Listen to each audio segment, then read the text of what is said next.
I'm my brother's keeper. I'm my sister's guide. Standing here together with nothing left to hide. We lift each other up when the world feels torn apart. We're keepers of the flame. We're the healers of the heart.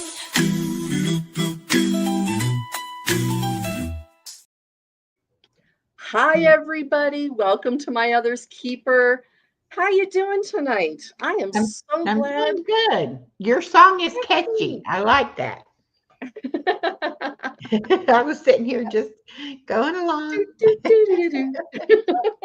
I'm making myself a beverage, and I feel like I'm holding a bottle for a baby because I've got Oh, this in my arm, and then I've got this kind of going on, and okay. So no, this is just my protein shake. So my protein shake, and then oat milk is going to go in, and then we'll be good. So what do you mix it with? I mix decaf instant coffee with some water. And because this is a 40-ounce cup, so it's huge, I have 2 of these in here. And it is Premier Protein. That's what I drink, the Premier Yeah, Protein. they're wonderful, aren't they? Yeah. And you mix it with coffee, and then I put some oat milk to finish it up, because now it's up to about there.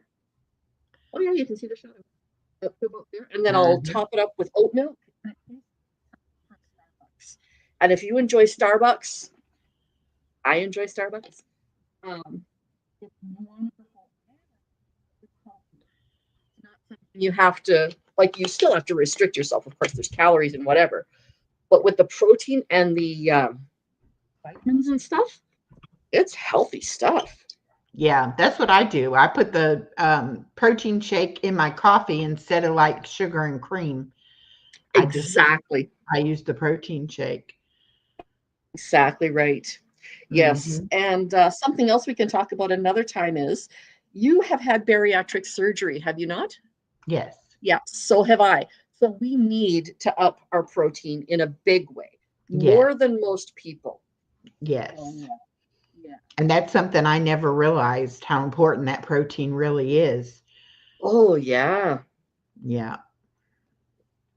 Yep. Oh, there we go. That's my supper. Got it. So Crystal is here. Hi, and Indigo, stitching it up. Nice to see you. Living my best life at 60. Oh, she's here too, huh? Hey, Echo. And oh, either I am frozen or you are frozen, one or the other, and I don't know what it is. There we go. There we are. There. Okay. I was like, we both left. Nope. Either I was frozen or you were frozen, but one of us was frozen, and I just kept talking. So just in case. It's, you know, when you're in a place and they're like, oh, you have to say something into the microphone to test it. So just say something. So I start out and I just go and go and go. Like, tell me when to quit talking because I can talk forever. Yeah. Me too. Me too. Hi, Nico. Yes. Hi, Nico. Nice to see you. Oh, wow. Oh, wow. On TV, both the channels not much in the chat. That's okay. That's okay.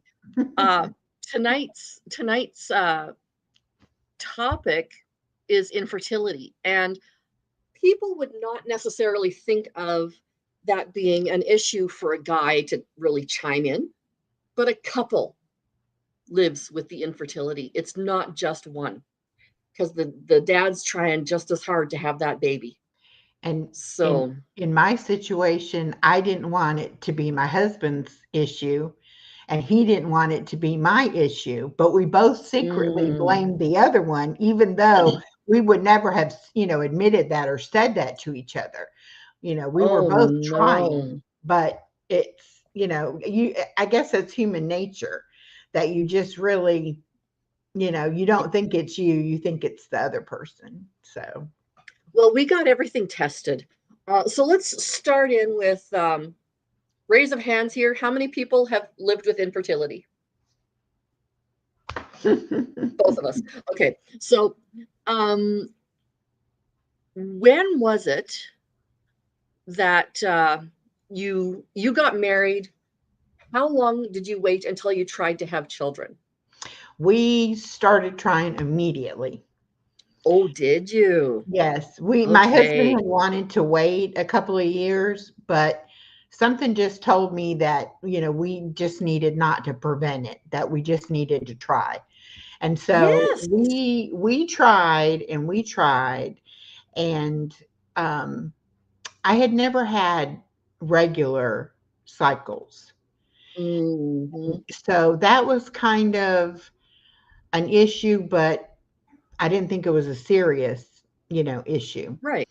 Yeah. And I would go to the doctor and, they would tell me everything seemed to be okay. And, we can do Yeah. this and we can do that. And I'd be like, oh, no, no, no, no, we'll wait, because I Yeah. had really a firm belief in God that if I was supposed to have a baby, I was going to have a baby. So Okay. I didn't want to do anything um, invasive or anything like that. I wanted it to happen naturally, and you know, Yeah. and Yeah. that could have actually prolonged my infertility It because probably did. yeah, sometimes you need to have medical intervention. There are But times we did. of course, So, this was yeah. a long time ago too. This is not Mhm. the way medicine is today. Well, They your know a daughter's not lot. that much older than mine, is she? I was 34 when I had my daughter, and she'll be 28. Okay. So this was in the mid 90s. to late 80s when I first was trying to conceive. Got it. So, Yes. Yes. and I know a lot Okay. now about why I had the infertility and what contributed to it and all of that, but I did not know at the time. Right. And even when I was a young teenager, um, things were not, they didn't know about a lot of conditions that might cause infertility in your Right. later years. And so they didn't do testing. Now, like in my situation, I had my daughter tested, um, when she was starting to have her cycles, just to make sure that my situation wasn't something she would inherit and that we would have Mm. those same kind of issues with her. In other words, I didn't want her waiting around for 10 Yeah. years to have a baby. When she wanted to have a baby, I wanted us to know everything was good to go. But Absolutely. now they can do testing, and there's different things that they know about now, whereas then they just it just really wasn't, you didn't even really talk about it. You just Absolutely. went Yeah. along You about it, and you know said you don't want to blame, but at the same time, you're blaming, right? It's there. It's like, yeah, well, yeah, whose fault is it? Well, it's not a fault, but who's the cause of, well, but that's, it's unfair to both of you, right? it And I'm just is. going to point out, hello, chat. I love, if you have a question, put either capital Q's or all caps question. If you have a comment, all caps comment. And Indigo and Crystal will keep an eye and check and see what's going on. Um, but my focus is going to be almost exclusively on Echo. So if I miss your question, please forgive me. Echo, if I am missing a question and you see it, please interrupt, or when the moment is right, please bring it up, Okay, okay? If I I haven't. will. So, yeah. Okay. So, in my case, when I was a teenager,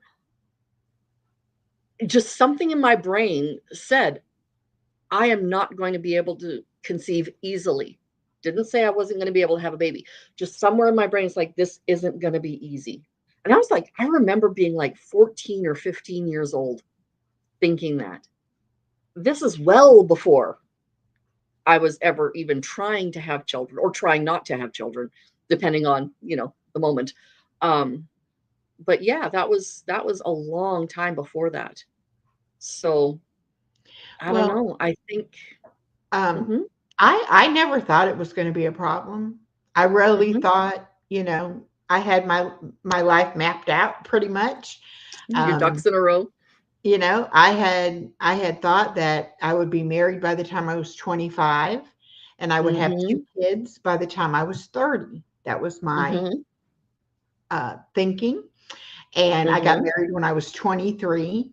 So I felt like Mm-hmm. I was ahead of the game. And Yes. I was 34 and turned 35 shortly after my daughter was born. So Wow. nothing worked out the way that I had it planned. Well, yeah, we make plans and God laughs. That's the way it goes.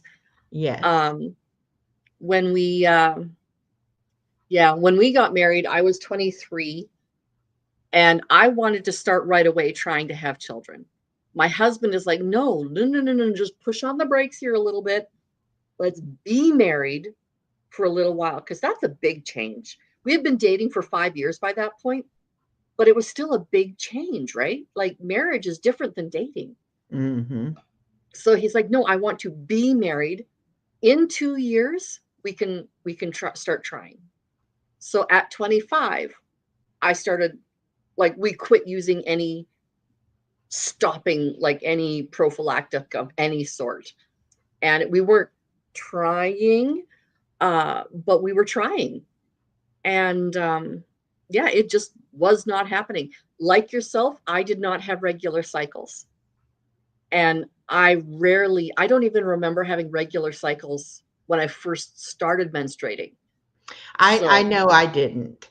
But then yeah. again, back then, it was not unusual. They would tell you, well, when you first Hmm. start having your cycle, it's not unusual for it to be irregular. And Absolutely. I kept waiting for it to get more regular. And of course, I wasn't sexually active. And so I didn't worry about when I was late or when I didn't have a cycle. I Right. didn't worry, oh, I'm pregnant. But I knew that they were not, in any way, shape, or form regular. I had Right. friends who, they could tell you what day they were going to start, Oh and they yeah. would, Oh yeah. and that was never Absolutely. me. And I didn't have bad premenstrual issues. I Hmm. never knew when it was coming or wasn't coming. It would just Wow. be a surprise when it did. Just like, Yeah. oh So I wow. didn't, As my mom would say, there's Aunt Flo from Reading. yeah. And it's like a lot Yeah. of people, they definitely knew their bodies, and they would know Hmm. when it was coming, and had, certain things happen beforehand, and all of that. And I never did. And Right. so after I got married and after we started trying, I did end up going on birth control pills Mm. simply because the doctor thought it would regulate my cycle.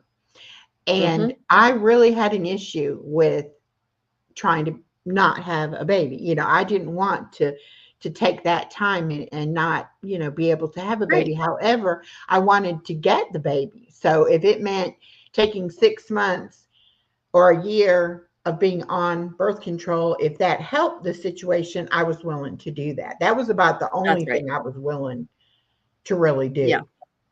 Yeah. And of course, it never changed anything. Even on the pill, I was irregular. I never ever got regular. Um, and Mm. I would go months and months without having a cycle. And so after I was married and after we were trying, every time I would go a couple of months, I would think, maybe. I know, And right? so I would do the pregnancy test, and then and it would be negative, and the very next day I would start. And so then Yeah. it became like a curse. Like if you take the test, it You're will going be to be negative negative. and you will start. And so I said, I am never taking a test. I'll be having the baby and nobody will know I was pregnant, because I'm not going to do that. Yeah. Yeah. But you know what happens when you say, I'm never going to do something? You Then you will always never, end up, never, never before. Yes. yeah, yeah. Yes. And you always Oh end man. up, Yeah. changing your mind on that. But Absolutely. with me, when I actually did kind of come to the realization that, maybe this wasn't going to ever happen. Mm-hmm. And it was the only thing I ever wanted in my whole life. When I was a kid growing up, I never thought about my husband, my wedding, any of those kind of career, none of that. All I ever thought about was I'm going to be somebody's mommy. And Mm. that's what I wanted. And it was like the desire to be a mother was so strong. And it wasn't Yeah. until I finally, thought, well, I have faith in God and I believe Mm-hmm. that I'm doing what I'm supposed to be doing and that if Mm-hmm. God wants me to, I will. And Mm-hmm. so it wasn't until I finally said, okay, I can't live like this, you know. Yeah. I mean, my husband made the joke, my ex-husband now, but he made the joke that when he'd go to a convenience store, he would look to see if anybody left a baby in a car because he was going to steal me a baby because he knew how Mm. bad, I wanted a baby. And I don't know if you Yes, remember, but that's a back then, bad joke. yeah, back then there was a Yeah. lady who was a foster parent Yeah. and had the little girl for several years. Anyway, they were giving the little girl back to the parents, and the lady took the girl and she ran because Yep. she felt like it was her This is baby. my girl. Right. And so, of course, that was, like, no, you cannot, first of all, steal a baby, of course. And second of all, I wanted to do foster care, but he wouldn't let me because he knew I would get attached. And then if they did have to go back into that situation or whatever, I wouldn't be able to handle it, which I wouldn't have. But that didn't Right. make me not want to, have kids in my life or whatever. But Right. anyway, I eventually, prayed that if it wasn't God's will for me to have a child, then I wanted him to take that desire away from me because I knew I Mm. could not go on and live my life, you know, That's one of my being, favorite prayers. If this yes, is not your will for me, please change my mind. yes, because it, it, Absolutely. it, it was such a strong desire. Hey, Mimi. Hello, everybody coming in. Lucy, I see you. I'm sorry. And my girls, Waffles, I saw you too. Um, but you know, I didn't think I could live like that, not being able to. So I Right. finally, after over 9 years of disappointments, I finally Mm-hmm. prayed that prayer, and it was around the holidays. We had nowhere to go Mm-hmm. for the holidays. We were supposed to have our own family. We did not Yeah. live near our families, and so we Oh, had no wow. family to celebrate the holidays with, and I got really, really depressed. Yes, I said, absolutely. I'm not celebrating the holidays this year. I'm not. I'm just not about that. And Yeah. I got And pregnant during the holidays. Although, of course, I did not know that right. because I was refusing to take a test. Absolutely. NPC the game has a question for me. Mhm. My other's keeper, why do you think at such a young age you thought you could not have a baby? What influenced those thoughts? Family history, society, or irregular cycles? Thanks. Well, like I said, I had irregular cycles my whole life, uh, but I don't think it was society. I think it was God preparing me. Um, at the time that I was thinking of it, my dad was a pastor. I was living a very good, happily Christian life. Later on, my parents would split up. My dad would get arrested for abusing my sister sexually. And then I decided that being good got me nowhere. So let's see what being bad could do. So I became quite sexually active for a Mm. number of years. So, and during those times of sexual activity, rarely, rarely was there protection in the house kind of thing. So it really was very, very difficult for me to get pregnant. But there were times that I was afraid I did get pregnant because my cycles were so irregular. And then months and months and months would go by. It's like, okay, maybe I should take a test. You never know. So yeah, there was that. And Indigo asked a question about miscarriages. yes, Um, yes. I do not know that I ever had a miscarriage. I had several times when I passed a lot of large clots and things like that, Hmm. and bled very heavily. But I never went, and was told, okay, you've had a miscarriage. I didn't want to know. I didn't want Right. to know that I had been pregnant and lost the baby. And so I would never let myself go there or let myself think about any of that, you know. Yeah. Yeah. Um, I I know that I had a miscarriage once in the early 90s. I think it was about 1992. My husband and I had been together for 2 years at that point, and I had had the worst cramps of my life. Um, just it was awful.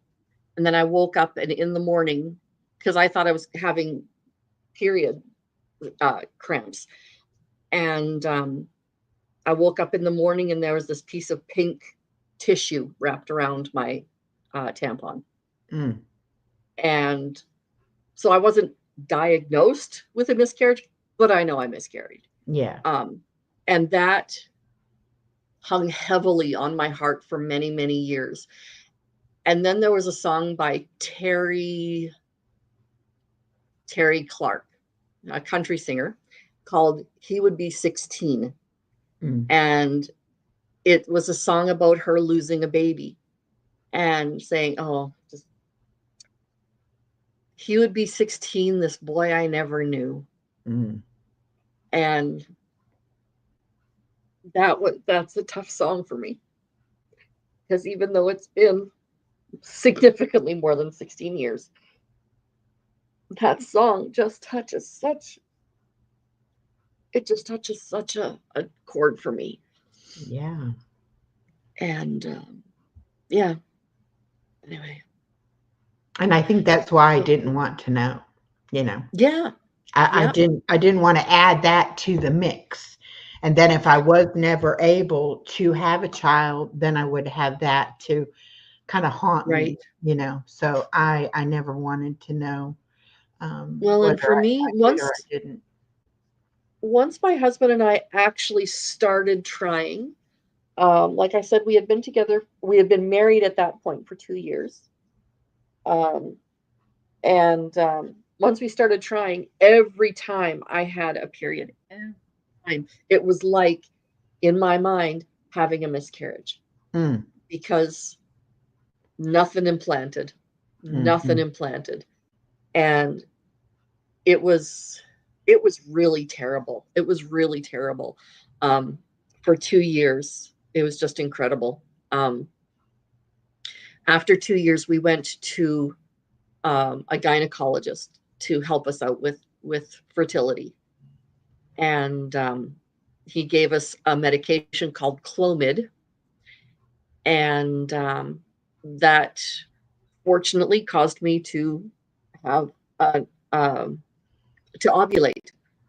And after 3 months, I got pregnant. So fortunately, medical help was what I needed, and we were wise enough at that point to actually go try it.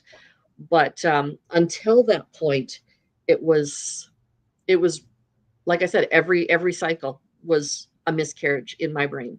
I had to get to the point. This is in the mid 90s when news groups and stuff like that, AOL news groups and all of these things were really quite popular. So I was on mhm, these news groups with women talking about infertility. And after a while, like after a few months, these news groups, these women got so bitter. They were saying, "Oh, she doesn't deserve children." I was in the grocery store and she yelled at her child, and the child all they wanted was a certain kind of cereal, and mom said no. And then the mother suddenly yelling at her, "She doesn't deserve that child. I should take that child away." And I'm like, "Dude, you have no idea what is actually going on in that house." I still had some bearing of normalcy in my mind, but yeah, I had to get to that point, Indigo. I had to get to that point where I could honestly say I could see me not having kids. I had to, or I would have gone around the bend. I really Yeah. would have. And So it's such a hard thing to it say is. because it makes you feel like such a failure as a woman It for one does. thing. And then when Yes. it's something that's all you've ever wanted to do, and then Yeah. you're not able to, it just really, um, Mm-hmm. and then too, I had, especially after I got married, I had friends that didn't want to have children get pregnant. Yeah. I had single friends, Yep. get pregnant. And, it would break my heart. It was like, I don't know what I'm doing wrong. I don't I know, understand, right? why I can't do this, Yeah. and if I had known about the medical issues that I had that contributed to it, I know that I would have done anything then because I would have had a reason. I would have known this is the problem. If we do this and this, it'll fix that Mm-hmm. problem. But Mm-hmm. not knowing that there was a problem, it just seemed to me that, I couldn't really do anything because I was kind of like stuck, like this is my belief. This is what I want to have happen. Those two things should be completely compatible. I don't understand, One would think. why, Yeah. and it was almost like I was afraid to do anything for doing the wrong thing that would then make it where I definitely couldn't have any.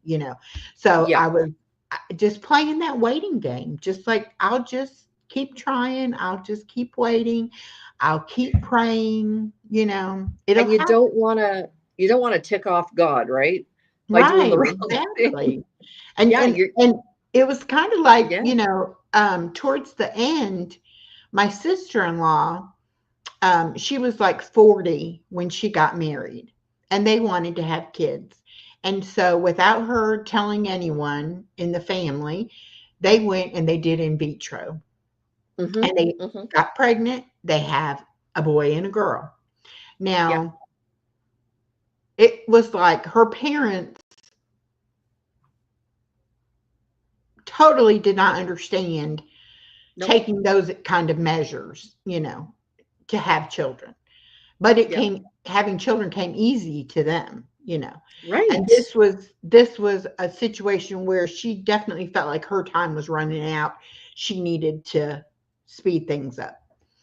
And it Yep. wasn't until I went and I met those babies that I started wavering just a little bit that, maybe, you know, Maybe I we should have a need, chat. I Yeah. need some help. Maybe, I don't know, but maybe. And I Yeah. think that's really what got me, thinking that maybe this just isn't what God wants for me in my life. And maybe I have to Exactly. let that go, you know. Yep. And And that's where that prayer, the prayer that you're saying, God, if this is what I really want, and if you don't want this, take it away. I started praying that, strangely enough, walking on the way to school in the small town where I met Crystal. And it was while I was dating her brother that I learned to pray that. Like, yeah. God, if this is not what you want for me, take away my desire. And I had to pray that when my husband and I were trying to have babies.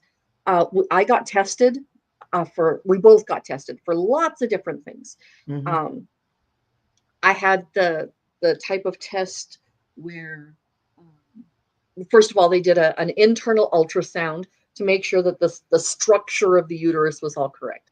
It was. I had a dye injected. It's called a histosalpingogram. Hmm. Don't ask me why I still remember Yeah. that. That was one of the things they wanted to do. And I was like, I no, no, no. no, all that does is it puts a dye into the uterus, and if it goes through the fallopian tubes unimpeded, then you're okay that way. So we did that. We tested that, and it was fine. They tested every which way to Sunday, and everything was working fine, but I wasn't ovulating. And that's where my doctor's like, okay, this is what's going on. And I'm like, okay, we are willing to go on medications, but we are not willing to do injectables. That's the line that we drew and said, we have to draw a line, or I'm going to become like those women on those news groups. And we're going to spend our entire everything we have ever owned and still maybe never have a baby out Yeah. of all of that. If And, that becomes your whole world, is that process, that's not getting pregnant. That's, yeah, yeah, it's just not good. it definitely changes what you're thinking about before, during, and after, and Mm-hmm. it affects the way that you think of other people who do have children, or even people who may decide not to have children. How could they decide that? I mean, just so Yeah. many feelings are brought up because of that struggle of not being able to do it. And I now would say, do whatever is available to you. If you want to have a baby, and if there is a way for you to do that. I just finished reading a book, and in the book the lady had extremely bad fibroids, Oh, and yeah. she was dating a guy who really wanted to have a large family. And Mm. she struggled with even dating him because she knew with her situation, they'd already started talking, doing hysterectomy, and she was like early 20s. But it Oh, was so wow. severe and painful for Yeah. her that, Yeah. so anyway, um, she miraculously started, the fibroids started shrinking on their own. She stopped bleeding. She was able to Wow. conceive and actually had a child. Now, she was not able to have a second child, nor was I, but she at least did. Now, if that's not God intervening in that situation, I don't know what is. However, what had Absolutely. to happen is the husband, well, even before they got married, he had to convince her that even without being able to have children, he still wanted to be with her. And she had to That's so realize important. that, she wasn't depriving him of what he wanted, because that was the biggest issue. But he Yep. actually had 6 sisters, and his sisters all agreed to be surrogates for them if they needed that. So Oh, he went to his family, they prayed about it, they come up with what they could do, and then she finally, understood that he loved her enough that no matter what, that's what he wanted. And yeah. then God allowed them to have the baby. But to Yeah. me, those kind of miracles happen all the time. But we They don't do. look at it as it being a miracle. We look at it that, Uh-huh. Yeah. this intervened, or that, or what, Or but they finally relaxed enough that she ovulated and then they were able to have a baby. I hate when people say that. Oh, if you just yeah, relax and quit trying, it'll happen. yeah, Happens all no, the time, no, right? no, no. I, no, Yeah. I don't agree with that at all. Oh Um, no. Yeah. but my thing is that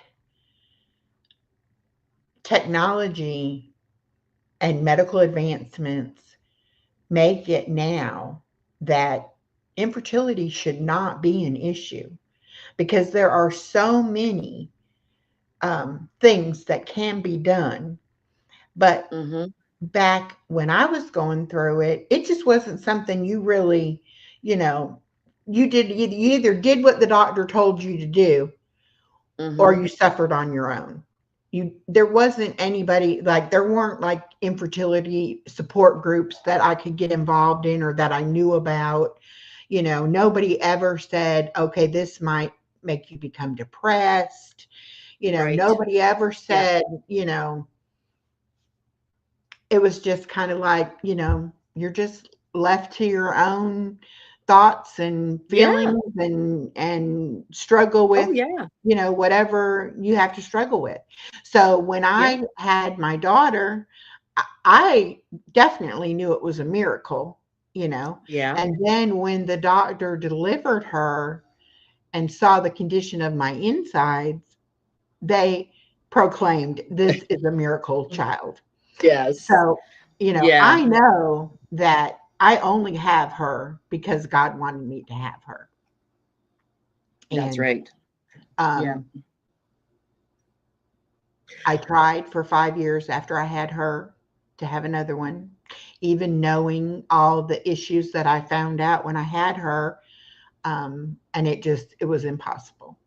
And Yeah. so, that was the end of that. But, I was able to make that decision so much easier Mm-hmm. than any of the decisions before I had my daughter, because Yeah. I felt like, you got one miracle, don't be greedy, let's Yes. just, let's Yes. go ahead and be happy we have what we have, That's and right. The so blind deaf girl, she can either get the miracle of sight or the miracle of hearing, not both. Yeah. yeah, yeah. Yeah. And that's when I had our first daughter, when she was born, um, we were living across the country on the East Coast. And I moved there 7 months pregnant. And we did not have a family doctor when we got there.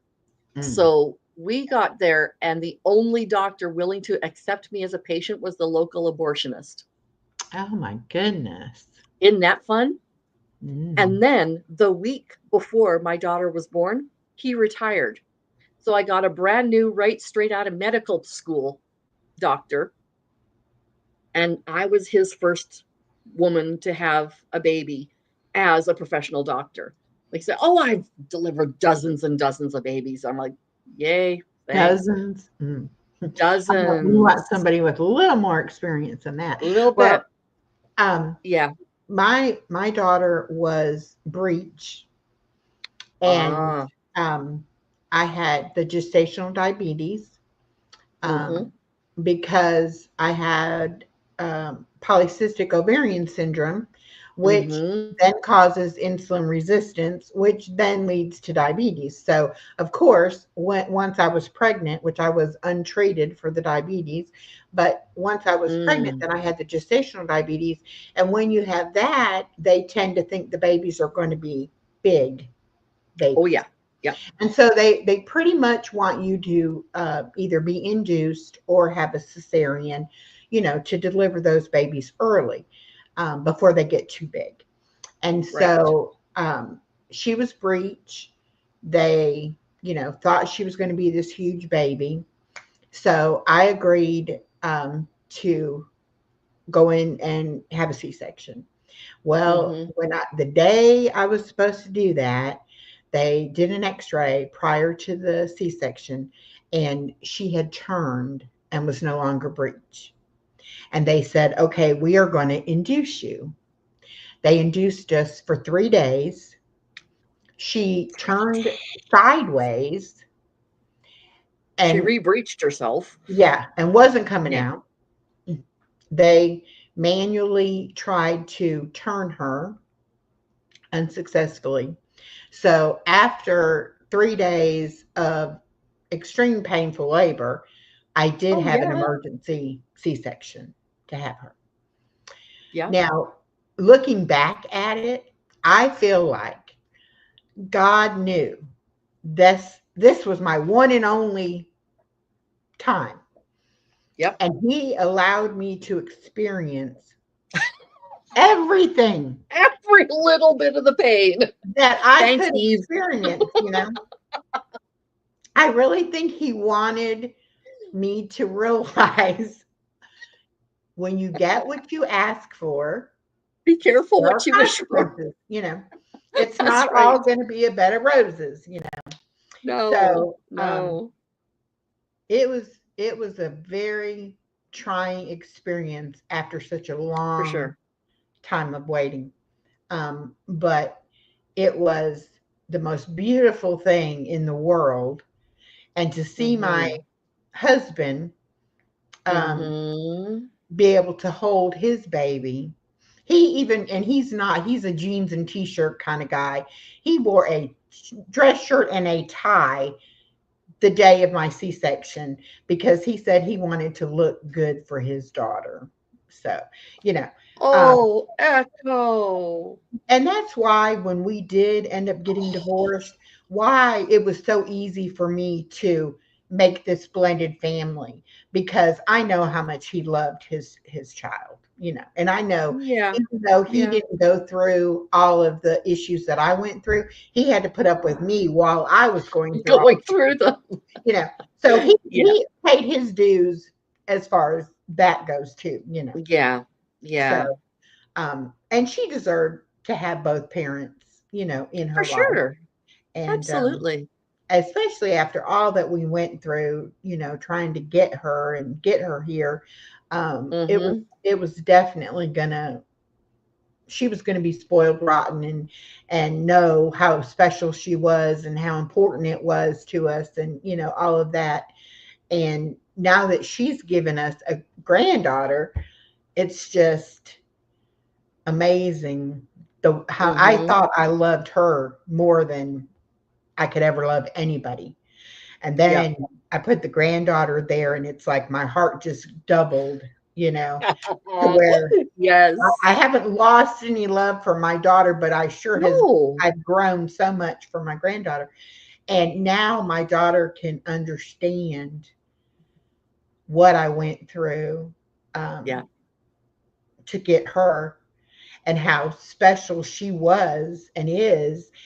And now she understands, the how way she feels about her daughter. She told me that, Yeah. she knew I loved her, but she never really knew that kind of love until Mhm. she had her own child. And I said, Yeah.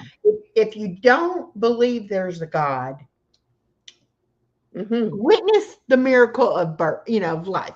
If you don't believe after something like that, you'll never believe. You're just That's not the right. kind of Yeah. person that's going to believe because it's just so amazing the way everything, falls into place Did and she works have a out. hard time conceiving as well?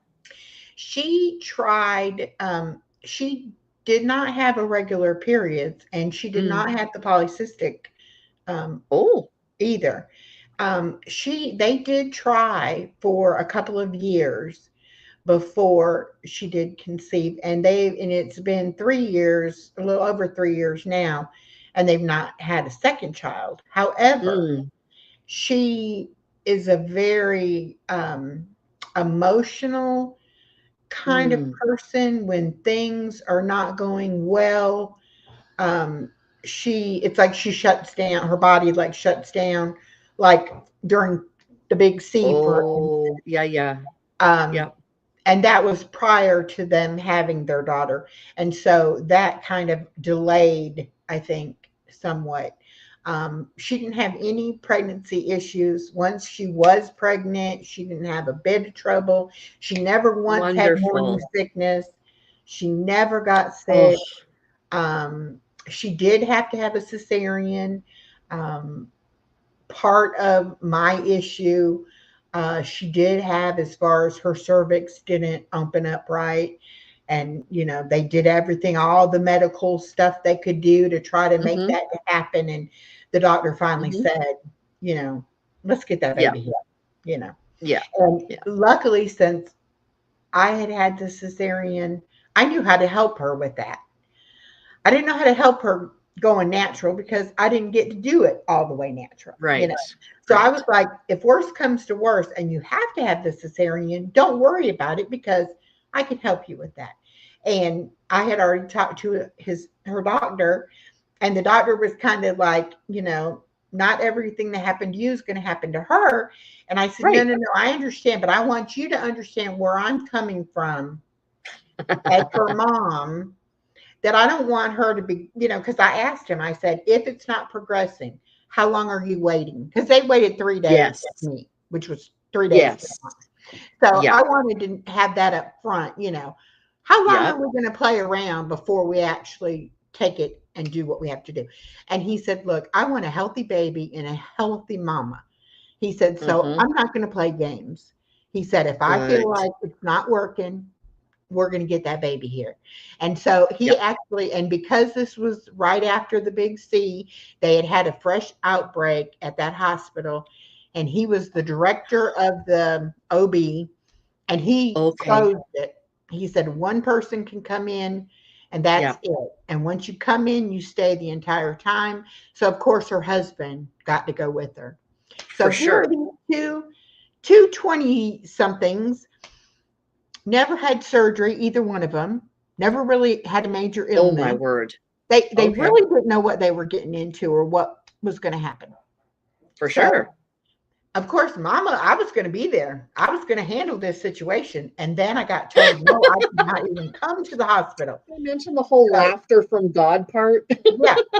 And so here I am at home, and for some Mm-hmm. reason, their self service up there wasn't good. And we couldn't get a lot of phone or texts through and pictures and all that. But my son-in-law, bless his heart, he kept trying. And I did get a couple of pictures after the baby was there.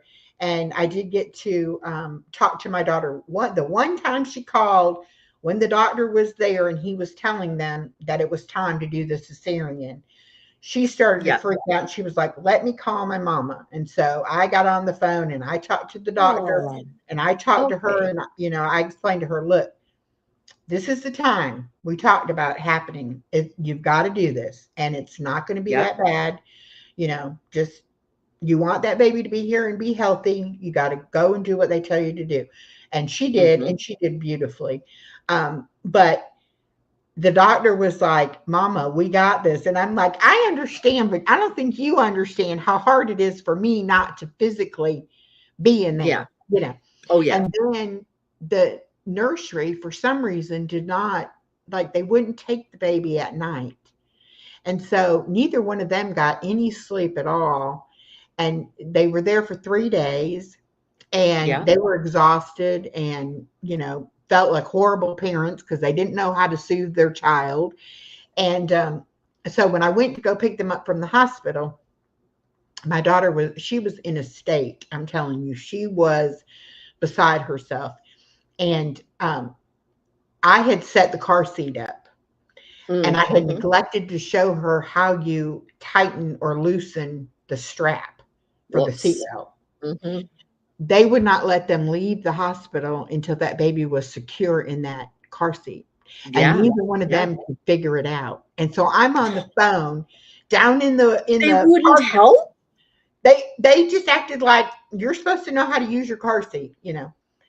So I'm like Oh, my trying to word. explain it to her and trying to explain to her, and she's getting short with me on the phone and like, I Well, don't yeah. know what you're talking about. And I'm like, take the cover off the bottom of the seat. Now look, you'll see a button, a little silver push. You push.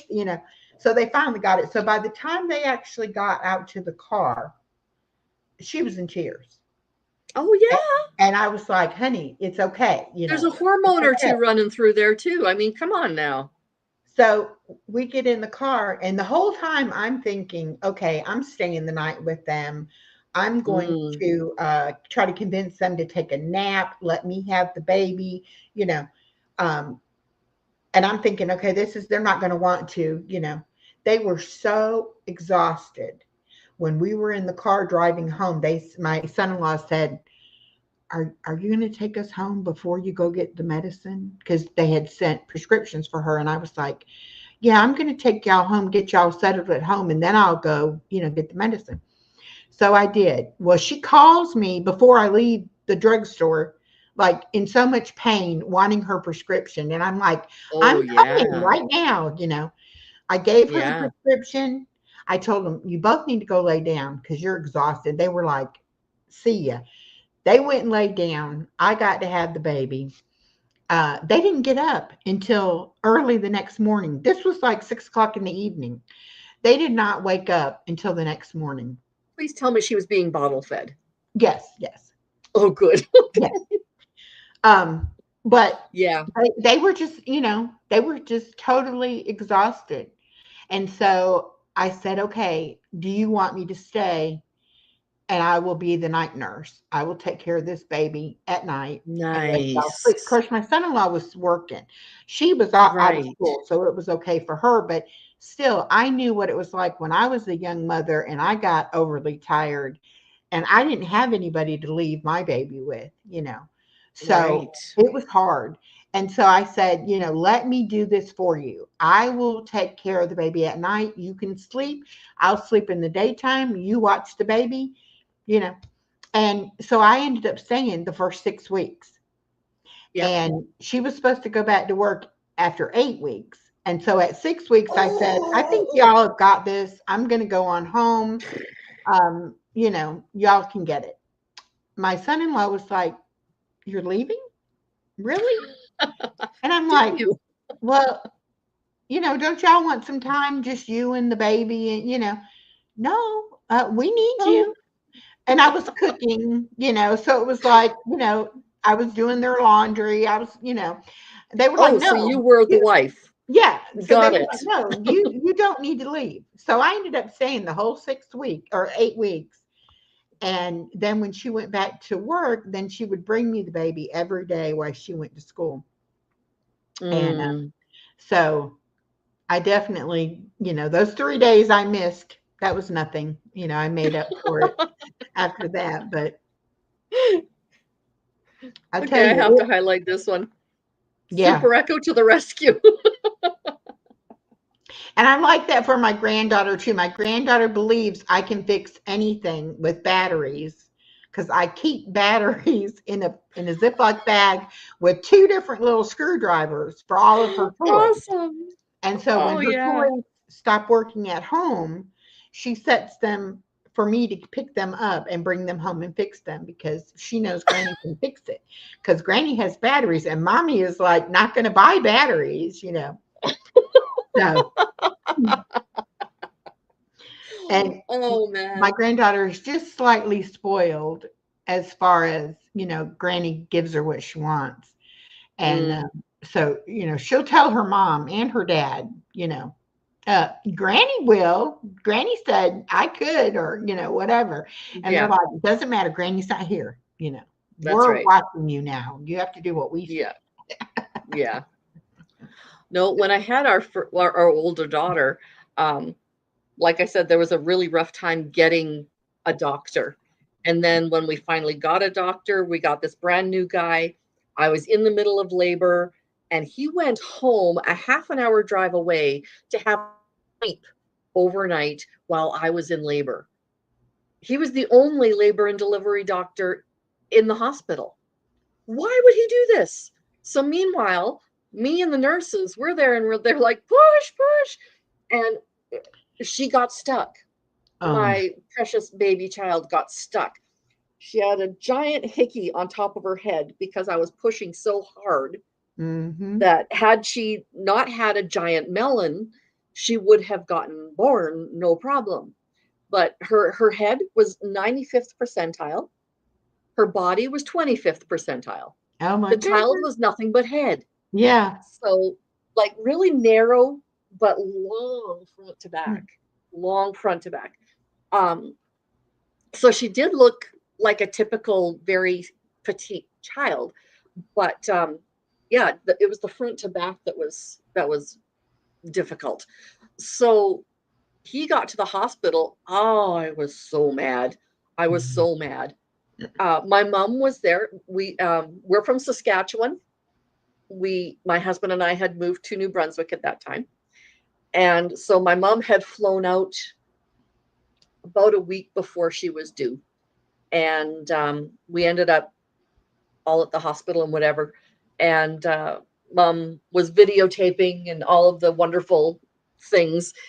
And then as soon as he's like, okay, we're going to take a look at forceps, she turned off the video.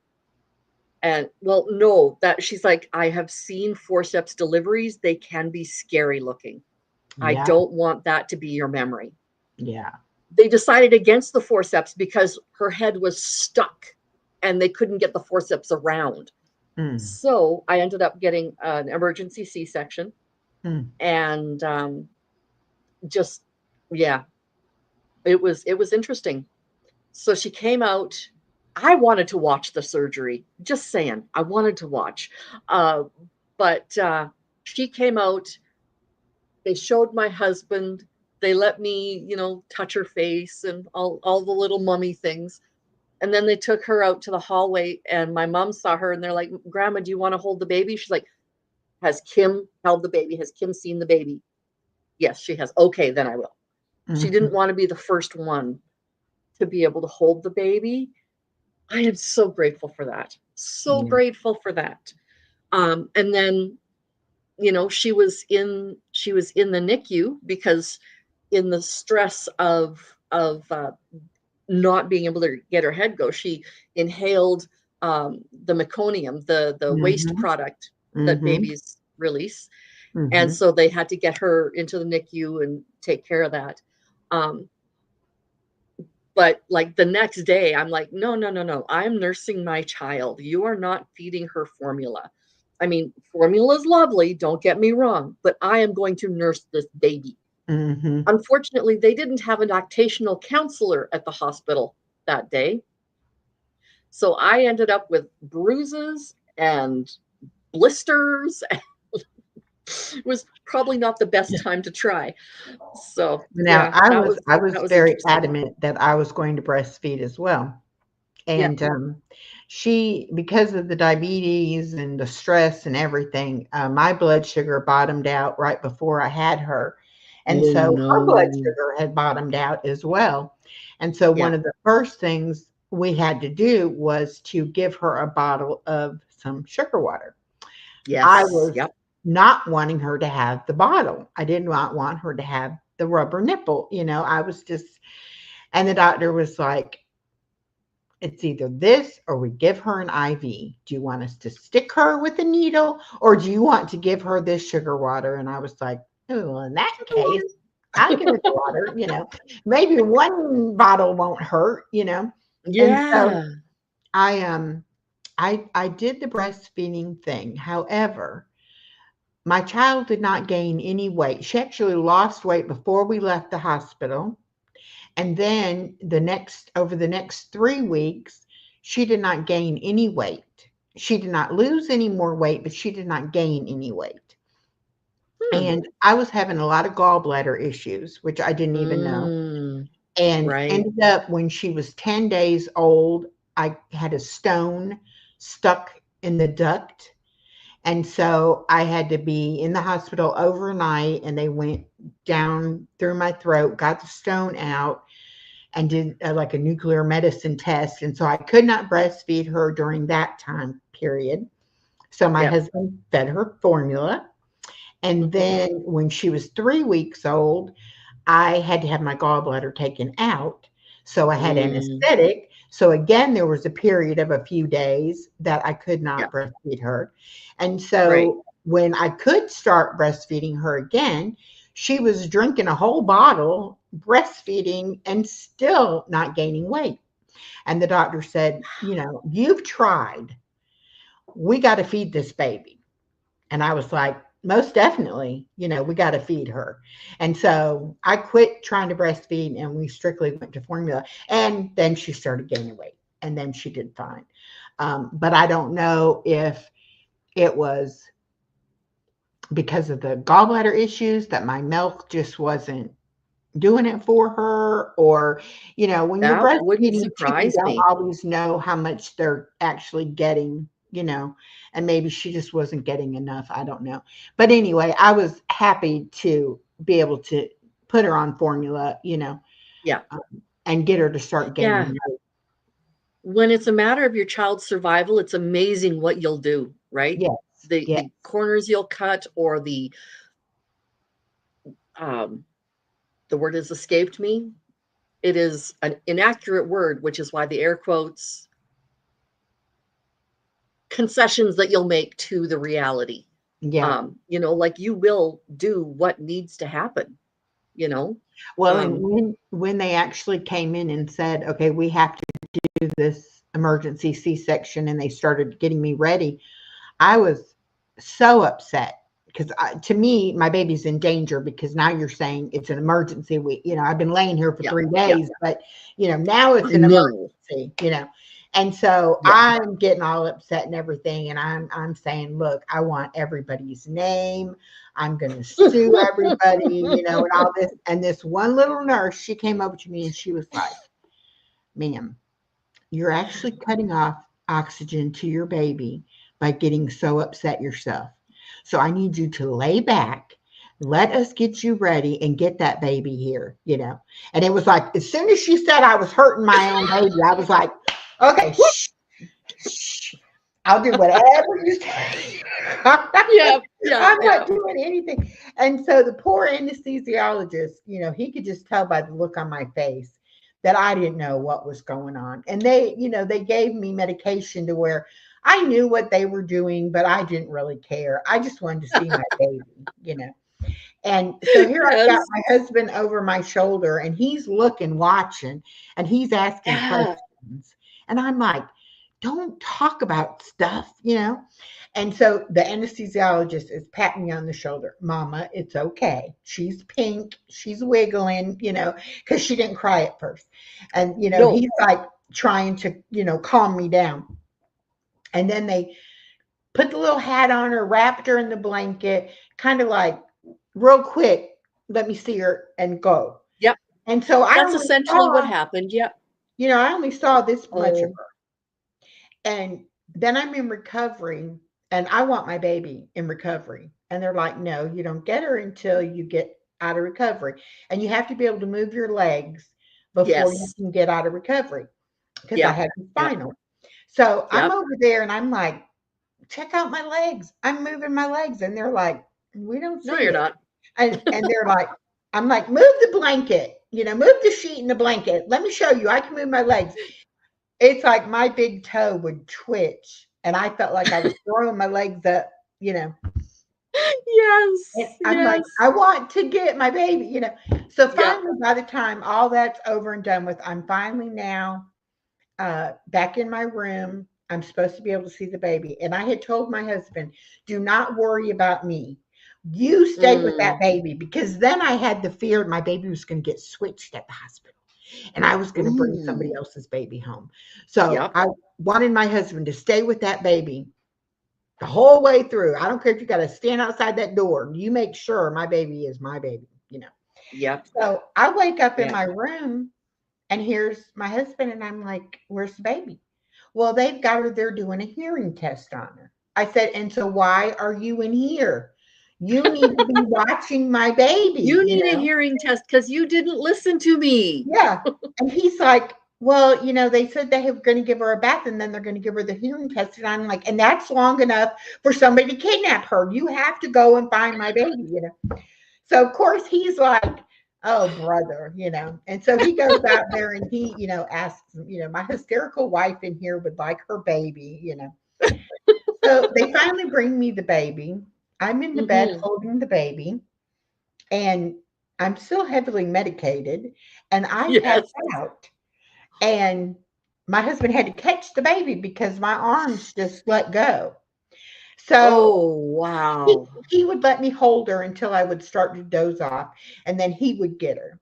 And then I would Yeah. wake up and he would be holding her. And I would be Yeah. like, give me my baby. I don't understand why you won't let me hold the baby, And he's like, because you're dangerous. You're trying to drop her. And I'm like, You're why would I endangering her drop my life. own child? Yeah. But Yeah. there are pictures of him sitting on the edge of the bed with his arms under my arms and me passed out with the baby.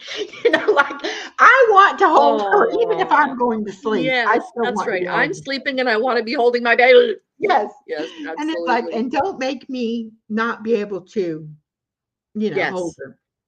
Yeah.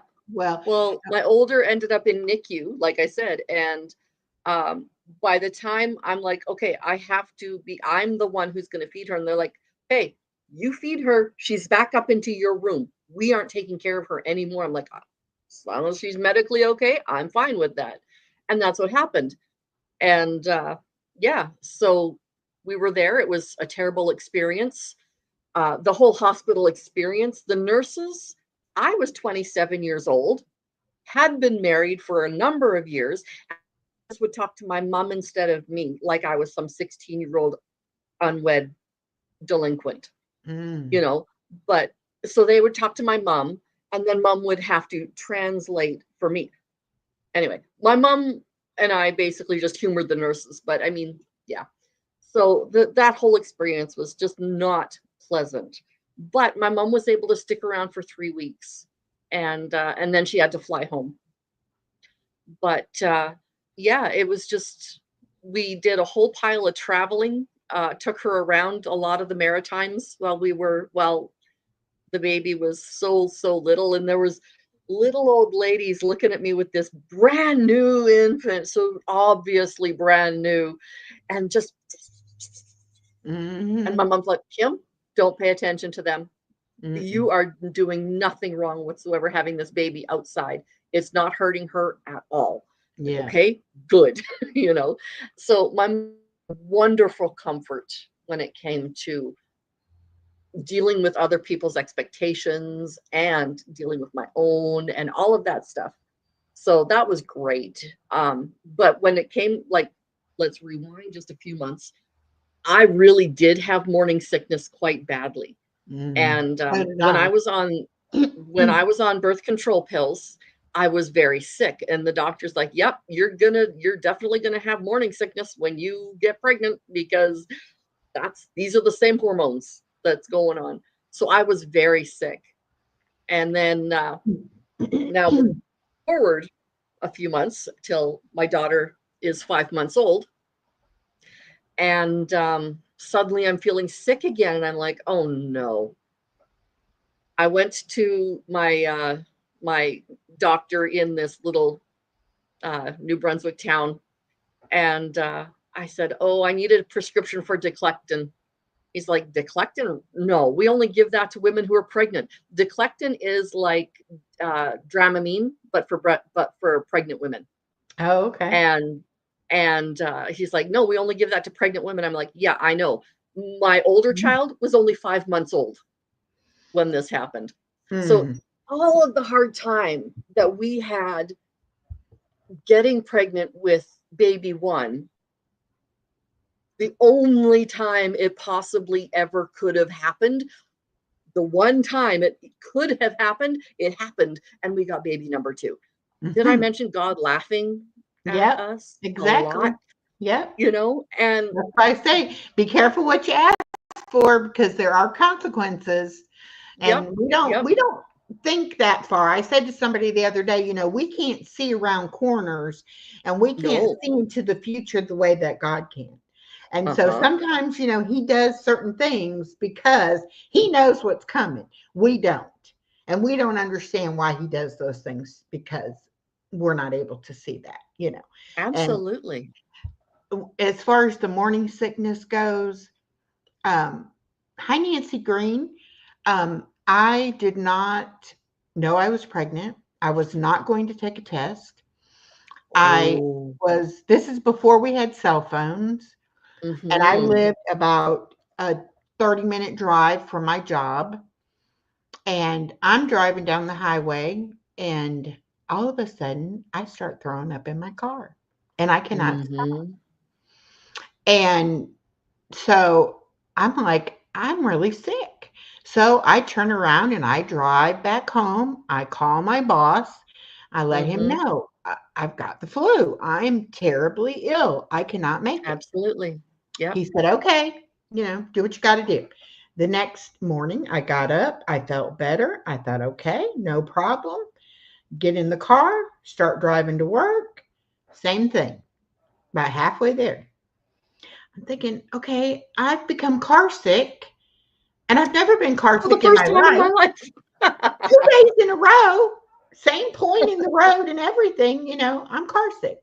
Yep. Go back home again, call my boss. Well, I thought I was better, but I'm not any better. I need to stay home today too.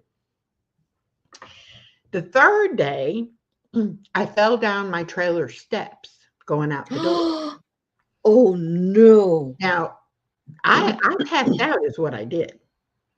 My husband said I fell, but I was opening the door and then I was on the ground. So I Oh, don't think echo. I fell. I think I actually passed out. Yeah. So I said, okay, whatever's wrong with me, this is a serious illness. I have Yeah. got to go to the doctor because, Yeah. something's wrong. I go to Yeah. the doctor. The doctor says, any possibility you could be pregnant? I'm like, yeah, okay. Listen, I've been dealing with infertility for almost 9 years. Hmm. Well, when was your last cycle? I don't know. I don't have a clue. He's like, you don't keep track? Why would I keep track when maybe there's 2 or 3 in a year? I don't know. I have no clue. Yeah. Yeah. Well, he says, well, in that case, first thing we're going to do is do a pregnancy test. I'm like, okay, that's fine. I know what's going to happen. It's going to be negative. I'm going to start tomorrow. No big deal. That's right. Now that you've done it, I'm gonna have a cycle. Yeah. It's So, your fault. Yeah. give me something for this flu that I have or whatever and let me Hmm. go. So they do the lab work, and the lab tech is doing her thing over there, and she says to me, well, would you want to be pregnant? And I said, look, at this point, I would be thrilled if I was pregnant, but I'm not going to let it bother me if I'm not. So, either Hmm. way, I'm okay. And Hmm. she said, well, this says you're pregnant. The test is positive. And I said, no, can't be. She said, you're going to need to call your husband and have him bring a videotape because we're going to have to do an ultrasound to find out how far along you are. I'm like, okay, this Oh. is a joke, right? So I called my husband. He's like, before I say anything, he's like, you're pregnant. And I said, well, that's what they say. He's like, yeah. He said, while you were at the doctor, I put 2 and 2 together. You must be pregnant. And I'm like, Yeah. I am. And I'm like, you need to bring a videotape and come up here because they want to do an ultrasound and we may be seeing this baby. Still, we're both thinking it's going to be a little blob on the screen. Oh yeah. You Oh know, yeah. I was 17 weeks pregnant. She was fully developed. She had fingers and toes and the whole 9 yards. And she's in there going, Everything. moving all around. Yoo-hoo. How And they're could you like, you not have can't feel felt that? her? And I'm like, I cannot feel it. I can't feel anything because, I didn't know I was pregnant. Right. I probably felt it, didn't know that's what I was feeling, you Feeling know. gas bubbles. Yeah. Yep. Yeah. So now I'm freaked out because now I've had no prenatal care Yeah. at all. I was a smoker, but right before December, Hmm. um, the 5th of December, I was in the hospital with pneumonia. And the doctor said to me, you've had your Oh last cigarette. no. Your lungs Oh are in bad wow. shape and you are not going to be able to smoke. And I was like, okay, that's great. Because my one thing about smoking was I had always said, if I ever got pregnant, I would quit. So Hmm. I needed to quit before I got pregnant. Of course, God knew this already. So God already had this all figured out. So Yep. I quit smoking. I get over the pneumonia and I didn't have a desire to smoke. And I was like, great, I'm not a smoker anymore. Then I got pregnant. So the whole time I was pregnant, I didn't smoke because I didn't know, I mean, I was a Yeah. non-smoker now. So Yeah. there was nothing wrong with her. Everything was perfect. Of Hmm. course, I had the gestational diabetes. They found out about that. Yeah. They did a bunch of lab tests. They found out I had a hypothyroidism where my thyroid didn't work properly. Found Okay. out I had the PCOS. Found out that I Yep. was diabetic. All of this, Basically, you're a mess. yeah. And here I am Yeah. almost, I'm 34 and I hadn't really gone to doctors because I didn't want to intervene, Yeah. You didn't want to medically. mess it up. So I Yeah. just thought I was perfectly fine. I did not know all of this was going on. Right. So Yeah. it was, I always tell my daughter, I was perfectly healthy until I had you. And then everything went downhill. Yep. Oh my Oh, goodness. wow. But yeah, I'm No. very, very blessed that she was Yes. perfect, because Yeah. going that long without, prenatal care, Yeah. I shouldn't have Well, been the. when we were trying to get pregnant, while we were on the medications, my husband's brother and his wife had 4 boys. And with each of those 4 boys, no, like their 4 boys were already born by the time he and I started dating. So, but they had each of their 4 boys natural planning. So Mm, they used temperature and they checked. Uh, okay, trigger warning down here. Yeah, they checked vaginal mucus to check and see like how the body changes and all the mm, biological stuff. And so she taught me how to do that. And she's like, you will know the day that you ovulate. You will know that you are pregnant because you'll see this, and this, and then suddenly you won't see that anymore. So mm. she taught me all of the biology behind all of that. So I know the date my daughter was conceived both times, but I also knew that my first one was going to be a daughter because when we tried to get pregnant that particular month, my husband and I had just been at each other. It was just like we weren't talking to each other. It's like, but we're getting pregnant, so we're doing it right now. So yay. I'm And only laughing because I've had that same conversation. It's you like, I got know this. right I here, know. I know. right Yep. Yep. We're doing it. So, now. and then we Yeah. had to do it because he was flying off to Japan for a business meeting. Well, I ovulated after he arrived in Japan.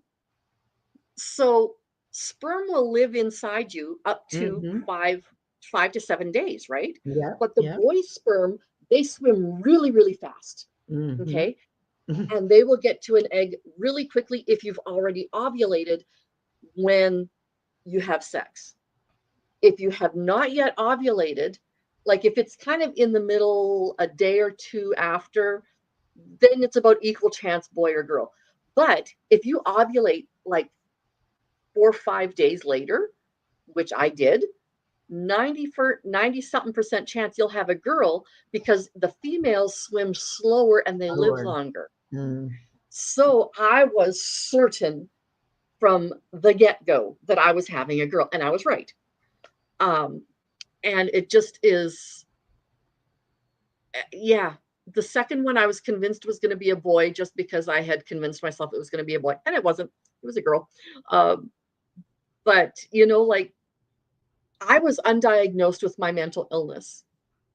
And I really, really, really, really, really wish that I had been diagnosed because I was so stressed that I remember so little of their infancies, both of my girls. They're only 14 months apart. And I Mm. remember so little of their infancies. And that is one thing that I regret, but I had no control over. Right. So I was really stressed that they were so close together. But then again, had this plan because as they were growing up, we would do things and they would be at essentially the same developmental age.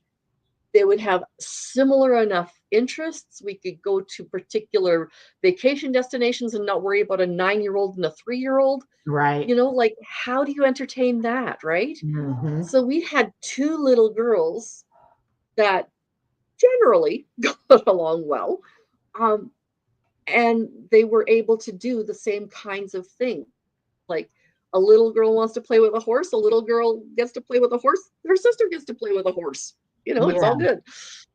So we were just, God took such care of us when it finally happened that we were to have children. Just incredible. And each time, each time my girls were born, because we know the date each one of them was conceived, they were each born on their due date. Wow. There was none of this, oh, it could be within this 2-week period, because Right. there's the period Right. between when you have your period and when you find out you're pregnant, right? Right. We didn't have that. We knew the day that it happened. And so both times, each time it was within 24 hours of their due date. So I say within 24 hours. So like July 30th, and she was born August 1st at 4 a.m. So she was born on her due Her date, due date. Yeah. Well, right? see, with And with then the us, next we one, we didn't really know, to figure out for a due sure. date. And so when they did the ultrasound, they measured her bones and came up with Mm-hmm. 17-week age. Mm-hmm. So, Mm-hmm. we went with that. And then because of the gestational diabetes, they ended up taking her earlier. So her actual birthday should have maybe been a week or so later, you That's know, not bad. but it's okay. Yeah, It worked out just the way God wanted it to work out. So, exactly. Yeah. you can't begrudge that you No, went through what you went through. But now with for me, I sure. had taken a job, and the only requirement the guy had was Mm-hmm. that I would be able to work there long term. He didn't want to be changing people. And I said, Yeah. well, I've been trying for over 9 years to have a baby, and I don't see that happening. So I'm going to work. So when I Which had to is tell, illegal to say to yeah, somebody. Yeah. Anyway. Yeah. but so when I had to tell my boss that, guess what? I don't have a life-threatening disease. No, you have the Egyptian flu. I'm expecting a baby. And he was like, what? I'm like, oh, you think You we're promised. surprised? We're very Yeah. surprised. So I told him, well, I have, so many months, and, you're going to need to hire somebody, and I'll stay on and train them. But I'll be leaving, when I have this baby, because that was my other thing, is that when I became a mother, I was going to be a Right. stay-at-home mother. So Mm-hmm. no matter how much I liked the guy or the job or whatever, Mm-hmm. I would be home with my baby. And so Right. his response was, "We'll work something out." And I said, "Okay, well, you work it out, because I know what I'm doing." So days got closer and closer, and he still hadn't hired anybody. And I said, "What are you going to do?" And he said, "Well, what do you want to do?" I said, "I want to stay home with my baby. I told you that." And he Yeah. said, "Well, but why do you want to stay home with her? Because you don't want to put her in daycare." And I said, "Well, yeah, I'm not putting my baby in daycare. Of course not. Right. But it's awful. You can't really work and have an infant at home. It's kind of hard." And he said, "Well, what if you could bring her with you to the office?" Which, it was a one-man office. I was there by myself 90% of the time. But he said, "What if you brought her with you, and you could bring in, whatever baby equipment you needed or whatever, we'll set up a nursery for her. And what would you do then? Would you consider it?" I said, "Well, I don't know. I probably would consider it, but you don't want to do all that, you know." He ended up becoming her godfather, because Oh. he fell in love with that baby girl. Oh And yeah. she stayed in the office with me until she was 18 months old. And I Mm. ended up putting her in daycare only because she needed to be with other kids. And Yeah. it was harder on him, her not being there, than it Oh. was on me. And he would Oh, call for me and say, sure. "Have you gone and checked on her today? Don't you think you should get off early today and get her and bring her by, and stuff like that?" So he made it very easy for me to work and have Oh, nice. her. So, See, I was a hairdresser when I had my babies, and doing that and having a baby at a salon would not have been possible. well, I didn't think it was going to be possible either. But Yeah. What it, type of work I were you mean, doing? I was like a secretary, bookkeeper kind of thing. Okay. And I was in this office by myself most of the time. Yeah. Yeah. Um, once in a while, he would have meetings and have people there, but most of the time, I did everything on the phone and on the computer. I didn't really have to, Yeah. deal with people Nice. until she was older, and then I started doing more like property management stuff for him, Mm. which that Mhm. would have been difficult. Yeah. But he just really didn't want to have to get somebody else. And he was racking his brain trying to figure out how he could work it out and what he could do to make me want to stay. Mhm. And Mhm. I'm like, well, what are we going to do if, she's screaming and, we have to be on the phone or, somebody's here or whatever. But all the construction guys, because he did a lot of new construction, all of them fell in love with her. They would come in just to see the baby. And I mean, it was a really good experience. I really had it made when it came to that with No her there. doubt. Hey, Ark. No But doubt. yeah, I mean, God worked that out for me too. He knew I didn't want to leave her, Yeah. Oh, for sure. and I had In no Canada, idea that I could work with her there. right. In Canada, when I had our first daughter, it was 1999, and it was at that point, a mom could be off work for 6 months, and then a dad could take 6 months, or the mom could take the full year. Mm, So I was able to be at home for a full year, paid medical leave, due to our government. And just that's kind of the way it is in Canada still. If somebody adopts, you get even more time simply wow. because you get preparation time for the child to arrive. And then you have to have bonding time with the baby or Hmm. with the toddler or with whomever. So it Yeah. doesn't matter how old the child is you adopt, you get time off because you're adopting and you need time to bond with that child. I love that our government recognizes that, Yeah. and it's a beautiful thing. It is absolutely beautiful. Yeah. Yeah. Because and I wasn't going to work, you know, if whenever it happened, I had already decided, I was not Mhm. going to work. I was going to stay home with my baby. And God worked that I out, wanted you to as well. I wanted to as well. know, you know. Unfortunately, because I was a hairdresser, I was so used to having constant adult conversation, contact, yada, yada, yada. Hmm. I was not a good mommy because I was undiagnosed with a mental illness, and I was used to having all of this creative time, all of this time with people, all of this stuff. So I ended up going to work when our youngest daughter was just over a year old. Yeah.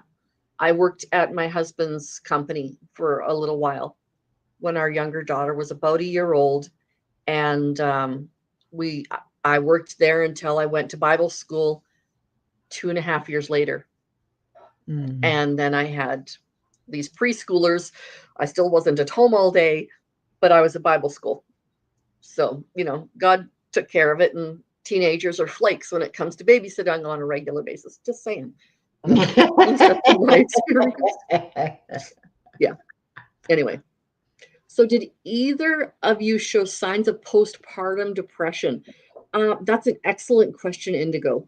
Um, because I had bipolar disorder, I did not show signs of postpartum depression, but um, I was stressed. Just in general, I was stressed, which is happens when you've got two children that can't walk and both need diapers changed and so on and so Hmm. forth.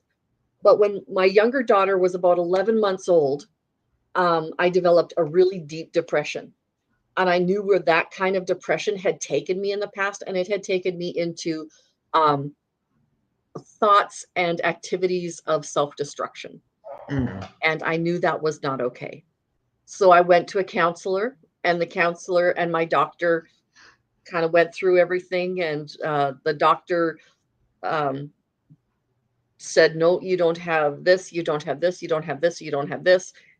And my psychologist said, you do have this, you do have this. He gave us a 300 question form for my husband and myself to fill out. I don't remember if my mom had to fill it out, but for each of us to fill out when it came to talking about my moods and all of that other stuff. And I was diagnosed with bipolar when my younger daughter was almost a year old. So postpartum normally happens around, like, right from birth to around 9 months ish. That's the most common time. And it didn't even start for me until she was almost a year. So yeah. How Well, about for yourself? I don't consider that I had any kind of postpartum. I did go through um, a state when at 3 weeks old when I had to have the gallbladder surgery, Mm-hmm. and she wasn't gaining weight, and I was trying to nurse her, and I was stressed because of that not working Mm-hmm. out.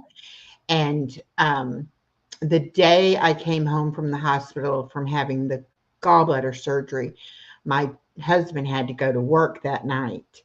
And Mm. I remember sitting there holding her, nursing her, crying, that I was so, angry with myself that it had turned out Mm. the way it had turned out. And it was, the hormones and, Yeah. everything just piles up on you, and sometimes you just have to have that release and let it out. Oh yeah. But Oh yeah. I never, you know, wanted to hurt myself or hurt her or um, anything like that. I mean, I was so thankful to have her. I just was Mm-hmm. so worn out and, Absolutely. been through so much and everything.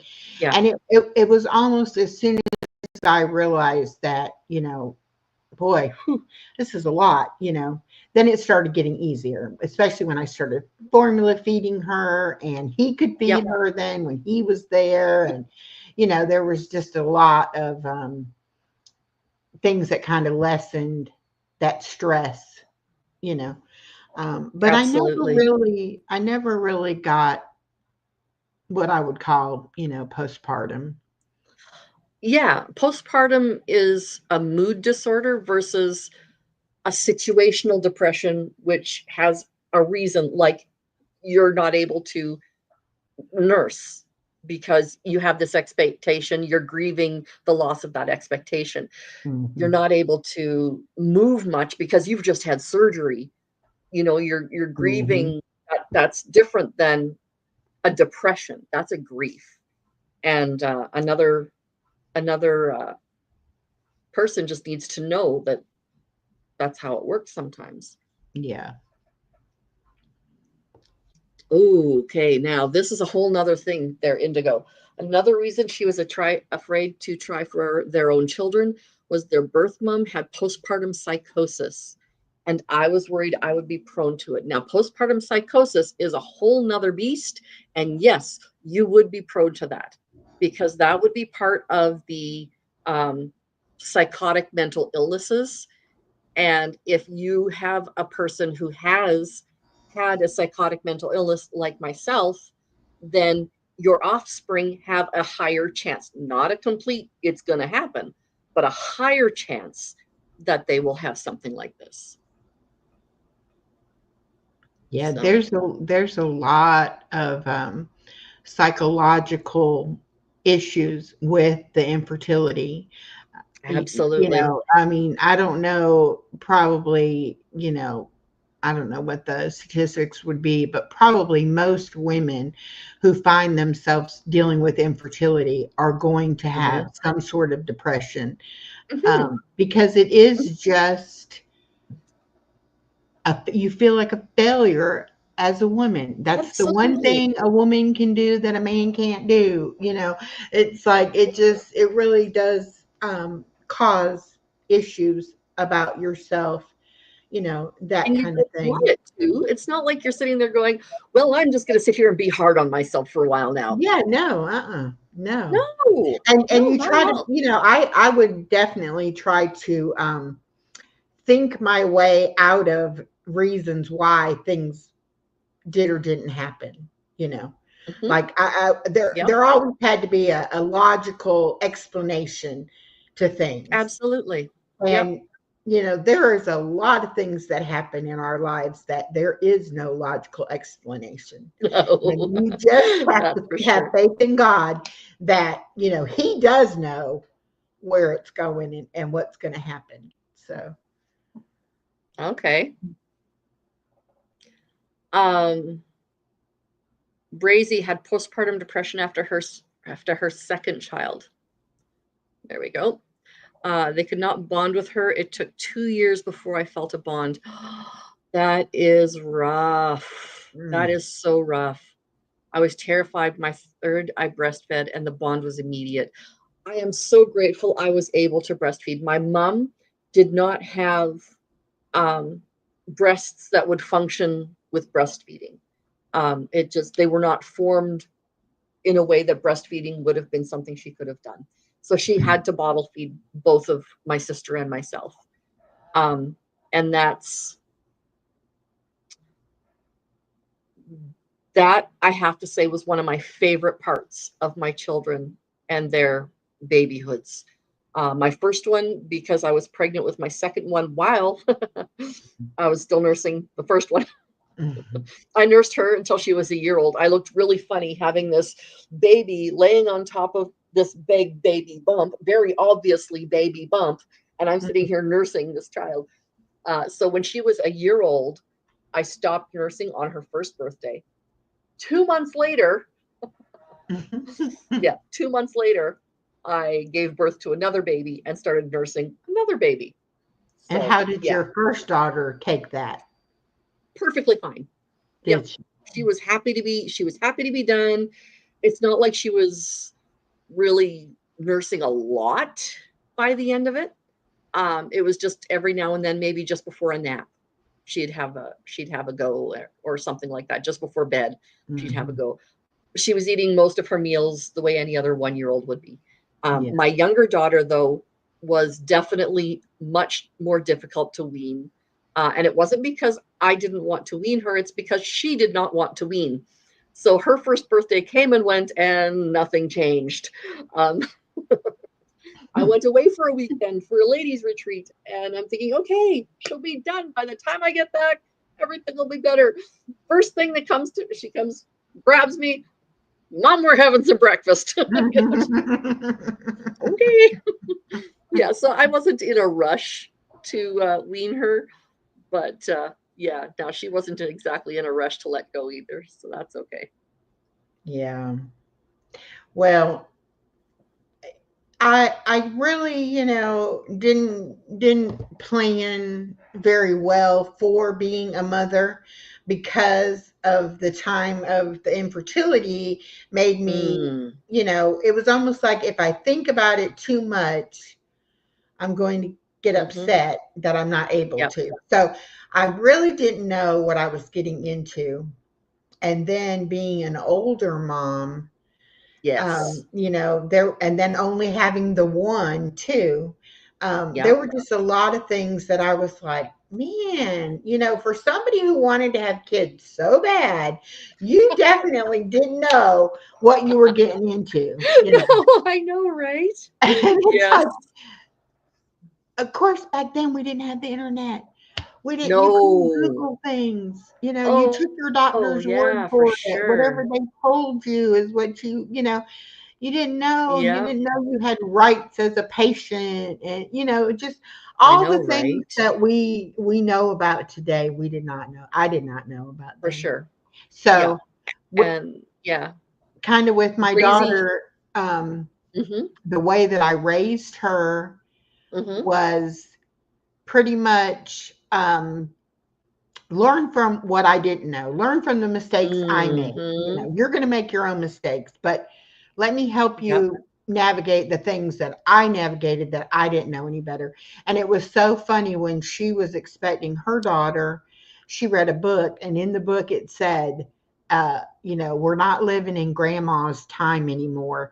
So a lot That's of the right. things that grandma did, even your mother did, for you as a baby, we don't do those things now. We do it this Oh way or yeah. whatever. And Like so mixing my daughter 7-Up with said, milk. yeah, my daughter said, How good is that? we're going to have, problems because, we're not going to see eye to eye on what we need to do with her. And I said, oh, we That's right. will. We will, because we're going to love her. That's what we're going to do. And whatever Yeah, she needs yeah, to be loved, we're going to love her and do that. But there were yeah. so many things that I had to like bite my tongue, like, ooh, don't say that.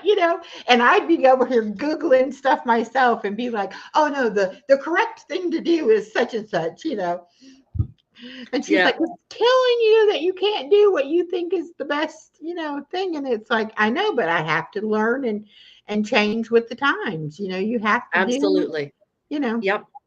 The book, What to Expect When You're Expecting, just came out maybe a year or two before I had our first daughter.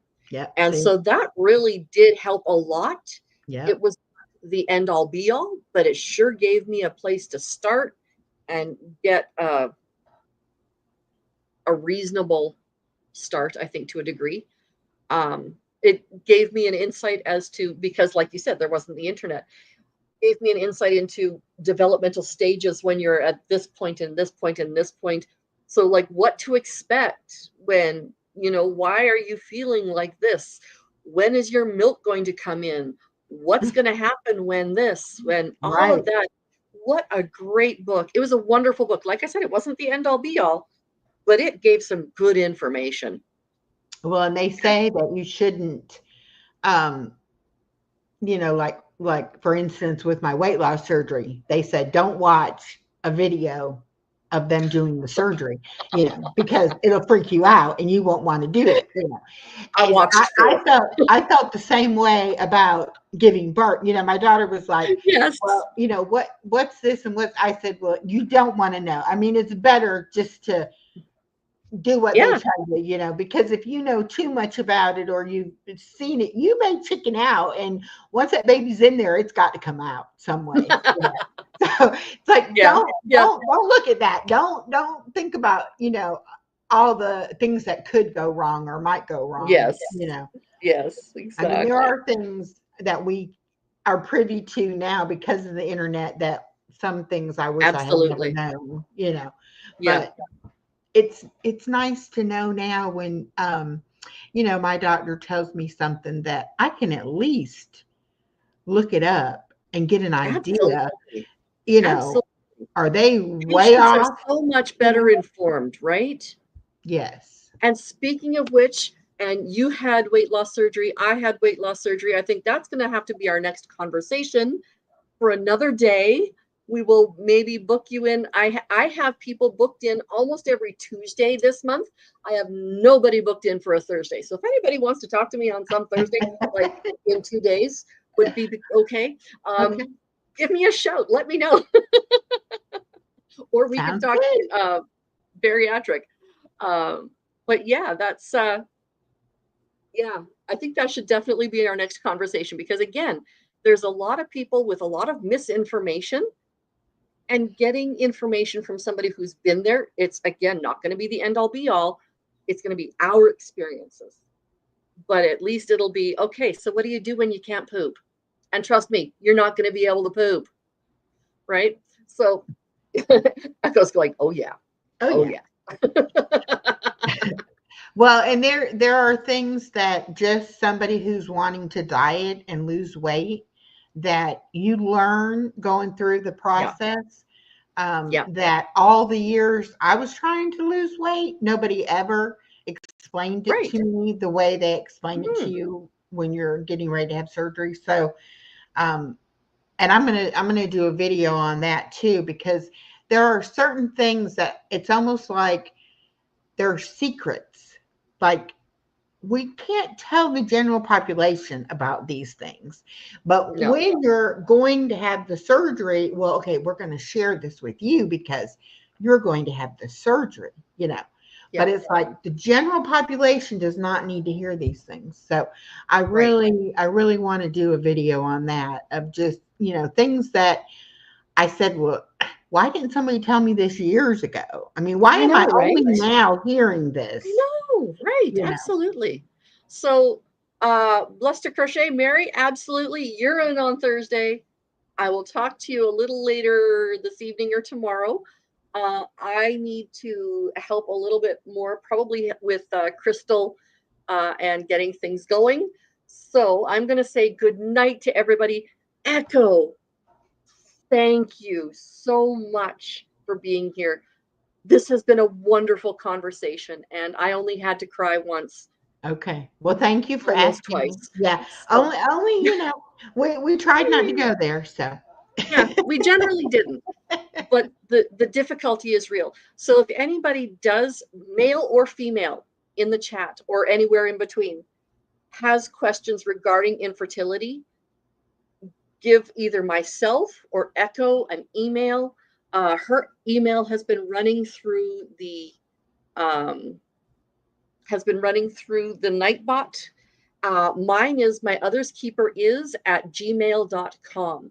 So either one of us would be more than happy to work with you to talk about infertility, to talk about treatment options. Echo would be the person to talk to if you're American. I would be probably a better person to talk to with the Canadian system, just because, and it's not through the physical whatever, it's through the systems, because sometimes Yeah. that's a whole nother ball of wax, that whole medication system, medical system, that's the word I'm looking for. So anyway, yes, get in touch with us. We'd be more than happy to help you out. Have a great night, everybody. I love you, and I will see you tomorrow. We will be doing Psalm. Oh, sure, of course. Now I'm not looking at it. I think tomorrow is Psalm 40, but just let me check and be sure. Tomorrow is Psalm 36. Sorry, Psalm 36 tomorrow, Psalm 40 on Thursday. So I will talk to y'all later. Bye, Have an everybody. excellent evening. Bye-bye.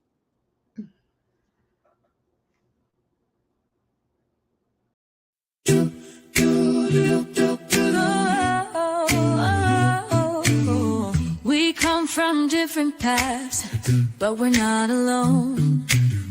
Carrying stories in the shadows, aching to be shown. Through the pain and healing, together we will rise. With every open heart, we see through clearer eyes. You are my brother, my sister, my friend. In this space, the broken pieces mend. No hate, just love and hands to hold. A place where every soul is bold. I'm my brother's keeper, I'm my sister's guide. Standing here together with nothing left to hide. We lift each other up when the world feels torn apart. We're keepers of the flame, we're the healers of the heart. Some come with scars, some come with dreams. In this circle, we're more than what we seem. No judgment here, just voices to be heard. Through laughter, through the tears, we find every word. I'm my brother's keeper, I'm my sister's guide. Standing here together with nothing left to hide. We lift each other up when the world feels torn apart. We're keepers of the flame, we're the healers of the heart.